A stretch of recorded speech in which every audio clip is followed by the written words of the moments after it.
আজকে আমরা চলে এসেছি আমাদের জ্যামিতির তৃতীয় ক্লাসটি নিয়ে। আজকে খুব গুরুত্বপূর্ণ কিছু ব্যাপার আলোচনা করব। এগুলো জ্যামিতির খুব বেসিক ব্যাপার, যেগুলো না জানলেই নয়।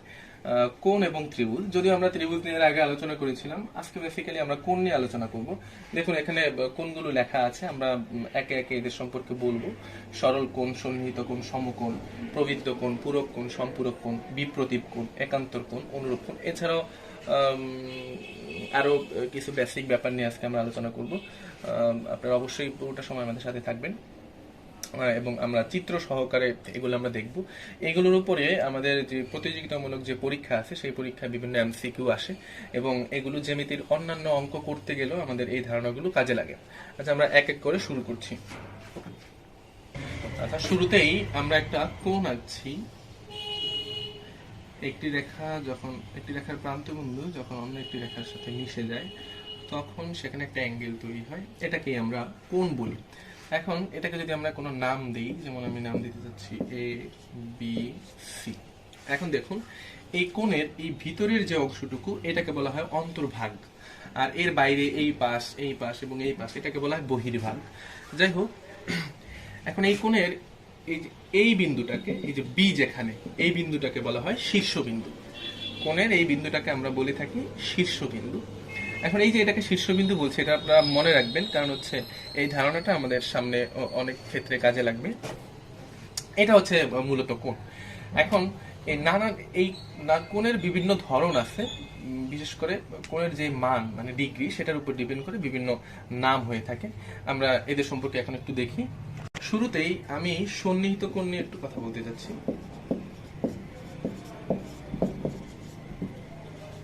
সন্নিহিত কোণ একটু দেখুন।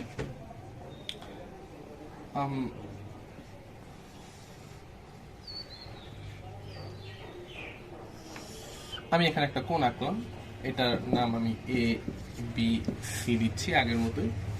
এখন এই বি বিন্দু থেকে আমি আরেকটা রেখা এইদিকে টানলাম, মনে করুন এটার নাম হচ্ছে ডি।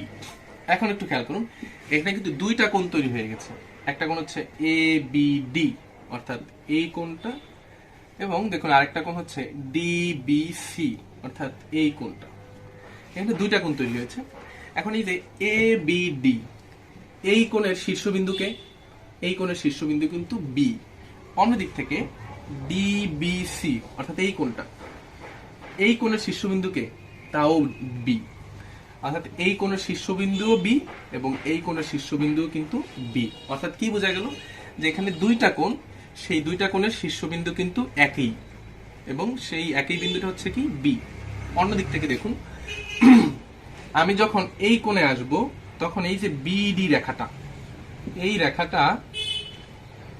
রেখাটা এই কোণ তৈরিতেও ব্যবহৃত হয়েছে, অন্যদিক থেকে এই কোণ তৈরি করতেও কিন্তু এই রেখাটা ব্যবহৃত হয়েছে। অর্থাৎ এই রেখাটা হচ্ছে এই দুইটা কোণের জন্যই কিন্তু কমন, সাধারণ বাহু। জন্য আমরা বিডি কে বলি সাধারণ বাহু। অর্থাৎ এই কোণটা বিডি এর এই পাশে অবস্থিত আছে এবং এই কোণটা বিডি এর অপর পাশে অবস্থিত আছে। তাহলে কি বোঝা গেল, মানে এখানে মূল যে ধারণাটুকু সেটুকু আমরা কি পেলাম, যে এখানে দুইটি কোণ আছে, সেই দুইটি কোণের একই শীর্ষবিন্দু। অন্যদিক থেকে দুইটি কোণ একটা সাধারণ রেখার বিপরীত পাশে অবস্থান করছে।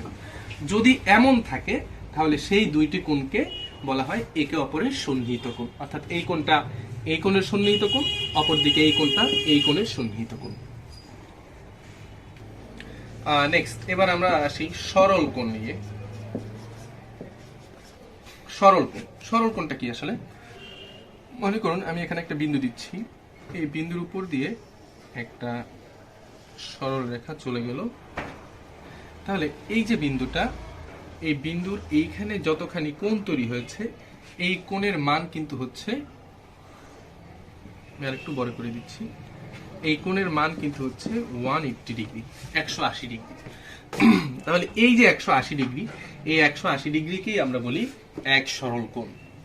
অর্থাৎ কি দেখা গেল, অন্য দিক থেকে আমরা বলতে পারি যে দুইটি সরল রেখা যখন বিপরীত দিক থেকে এসে একটা বিন্দুতে মিলিত হয়, যেমন এই দিক থেকে এসে এখানে মিলিত হলো, আবার এই সরল রেখার এই দিক থেকে এসে এখানে মিলিত হলো, তখন সেই মিলিত বিন্দুতে যে কোণ তৈরি হয়, সেই কোণের মান কিন্তু 180 ডিগ্রি।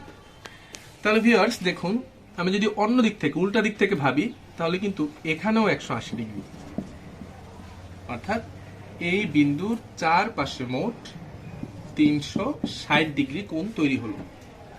এখন এই যে 360 ডিগ্রি, এখানে আমরা আরো কিছু নাম যোগ করতে পারি। যেমন ধরুন এই যে এখানে তো 180 ডিগ্রি, আমি এটা মুছে দিচ্ছি। মনে করুন ঠিক এই বিন্দুতে আমি একটা লম্ব অঙ্কন করব।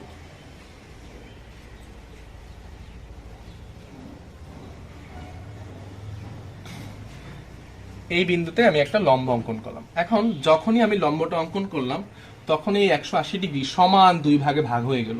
সমান দুই ভাগে ভাগ হয়ে, অর্থাৎ এই লম্বটা অঙ্কন করার কারণে লম্বটা যখন অঙ্কন করলাম তখন এখানে দুইটা কোণ তৈরি হয়ে গেল, এই একটা কোণ এবং এই একটা কোণ, অর্থাৎ দুইটা সন্নিহিত কোণ তৈরি হলো। কিছুক্ষণ আগে দেখুন আমরা সন্নিহিত কোণ পড়েছিলাম যে এখানে এই কোণের শীর্ষবিন্দু এটা, আবার এই কোণের শীর্ষবিন্দু কিন্তু এটা, আবার এই দুইটা কোণ এই একটা সাধারণ বাহুর দুই বিপরীত পাশে অবস্থান করছে, তাহলে সেই হিসাবে এই দুইটা কিন্তু সন্নিহিত কোণ।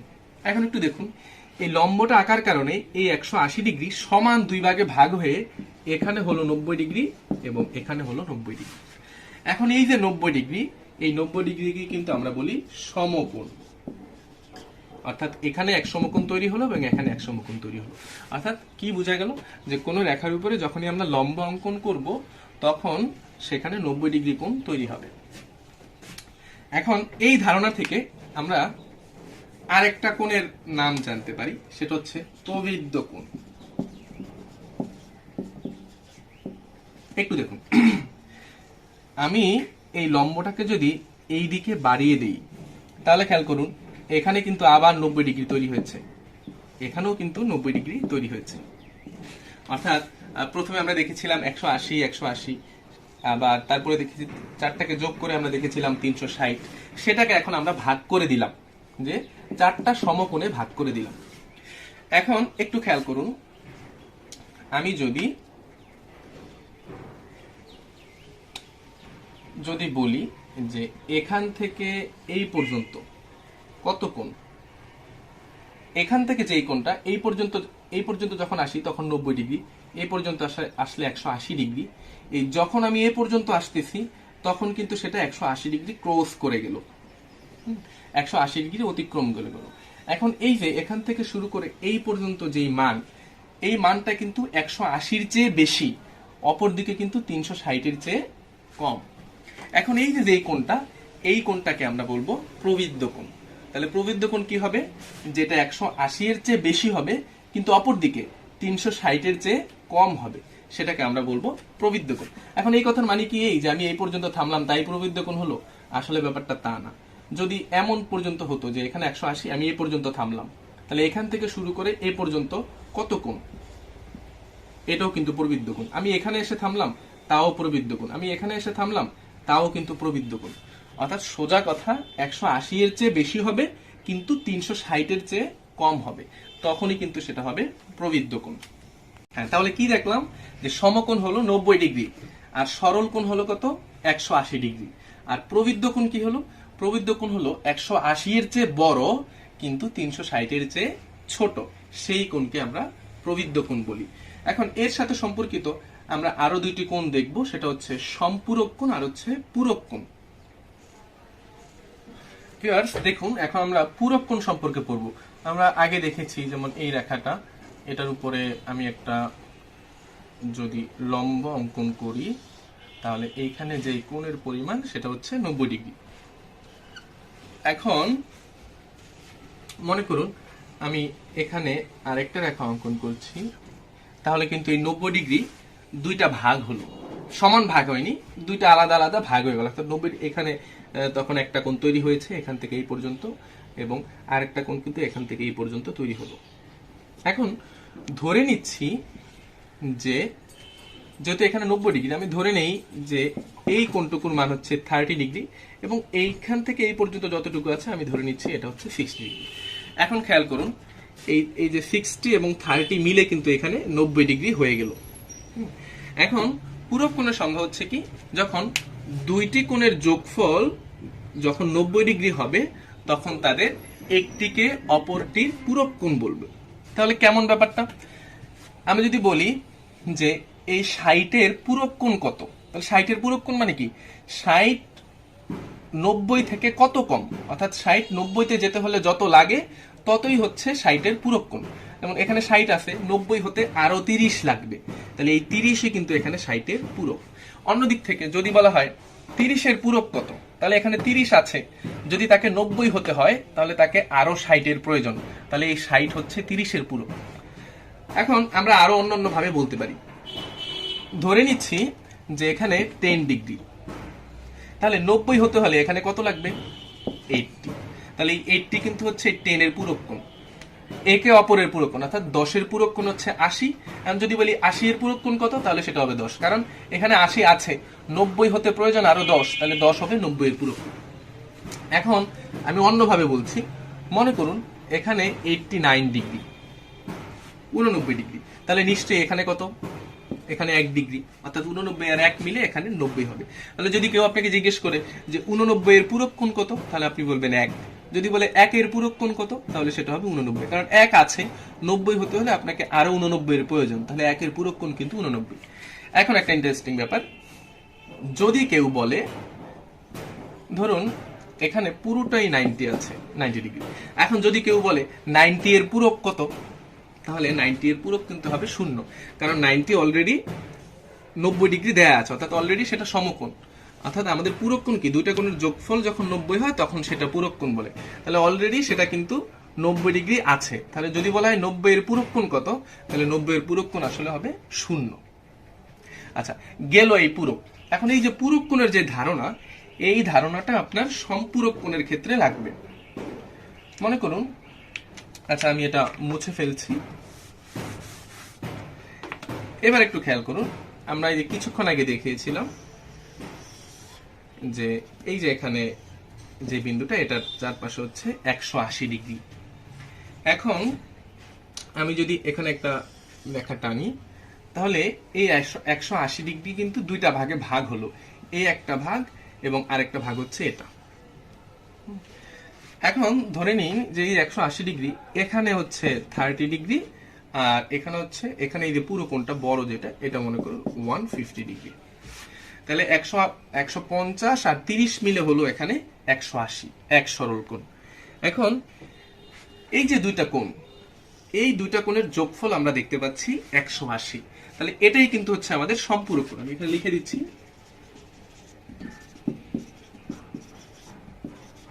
সম্পূরক কোণ। তাহলে সম্পূরক কোণ কি, যখন দুইটি কোণের যোগফল 180 ডিগ্রি হয় তখন ওই দুইটি কোণ একে অপরের সম্পূরক কোণ।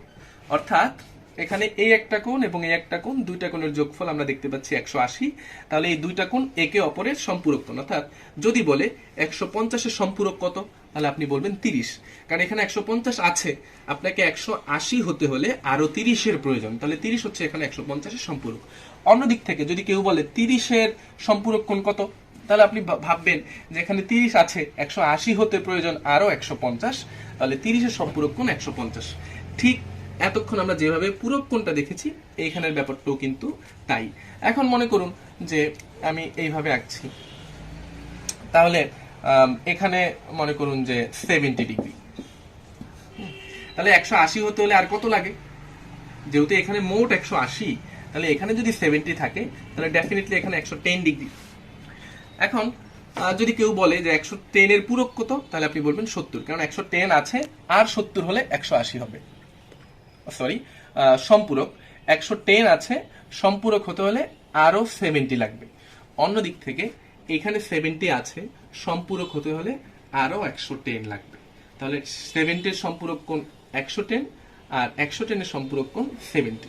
এখন এইখানেও সেই আগের মতো, যদি কেউ বলে আপনাকে যে 179-এর সম্পূরক কোণ কত, তাহলে যেহেতু 179 আছে, আমাকে সম্পূরক হতে হলে 180 লাগে, তাহলে 179 আছে, 180 হতে হলে আমাকে আরো 1 লাগবে, তাহলে 179-এর সম্পূরক কোণ হচ্ছে 1 ডিগ্রি।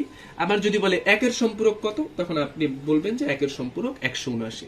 এখন যদি কেউ আপনাকে বলে যে 180-এর সম্পূরক কত, তাহলে যখন 180 আছে তখন অলরেডি কিন্তু সে সম্পূরক, তাহলে তাকে আর সম্পূরকের দরকার নেই, তাহলে 180-এর সম্পূরক হবে 0 ডিগ্রি, যেমনি ভাবে আমরা পূরক কোণে দেখেছিলাম।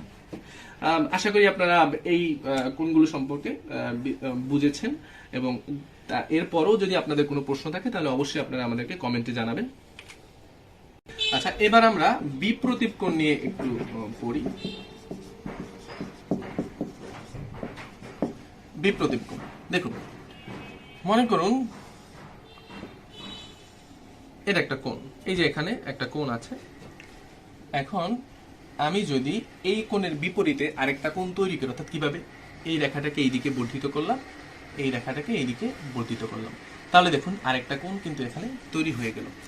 এখন এই কোণটাই হচ্ছে আমার আগের কোণের বিপ্রতীপ কোণ, অর্থাৎ এরা এখন পরস্পর বিপ্রতীপ কোণ, অর্থাৎ এই কোণের বিপ্রতীপ এটা বা এই কোণের বিপ্রতীপ এটা। এখন এই বিপ্রতীপ কোণ তৈরি করতে গিয়ে এই পাশে আমাদের আরো দুইটা বিপ্রতীপ কোণ তৈরি হয়ে গেছে, অর্থাৎ এই কোণের বিপ্রতীপ এটা এবং এই কোণের বিপ্রতীপ এটা, অর্থাৎ এরা পরস্পর বিপ্রতীপ কোণ। অন্যভাবে আমরা চাইলে এইভাবেও বলতে পারি যে একটি রেখাকে যখন অপর একটি রেখা ছেদ করে, তখন ছেদকের চারপাশে যেই কোণগুলো তৈরি হয় তারা তার বিপরীত কোণের বিপ্রতীপ কোণ, অর্থাৎ এখানে চারটা কোণ তৈরি হয়েছে, এই কোণটা তার বিপরীত কোণের বিপ্রতীপ কোণ, এই কোণটা তার বিপরীত কোণের বিপ্রতীপ কোণ, এই কোণটা তার বিপরীত কোণের বিপ্রতীপ কোণ এবং এই কোণটা তার বিপরীত কোণের বিপ্রতীপ কোণ। এই হচ্ছে আমাদের বিপ্রতীপ কোণ। এটাও আমাদের সামনের অন্যান্য অঙ্কে কাজে লাগবে এবং এই সম্পর্কিত কিছু এমসিকিউ। অন্য দিক থেকে এই যে বিপ্রতীপ কোণগুলো এরা কিন্তু পরস্পরের সমান। এই কথার মানে কি, মনে করুন আপনি এই কোণটা এঁকেছেন, এটা হচ্ছে 30 ডিগ্রি, তাহলে এই কোণটাও কিন্তু 30 ডিগ্রি হবে। অন্য দিক থেকে এটা মনে করুন 150 ডিগ্রি, তাহলে এটাও কিন্তু 150 ডিগ্রি হবে।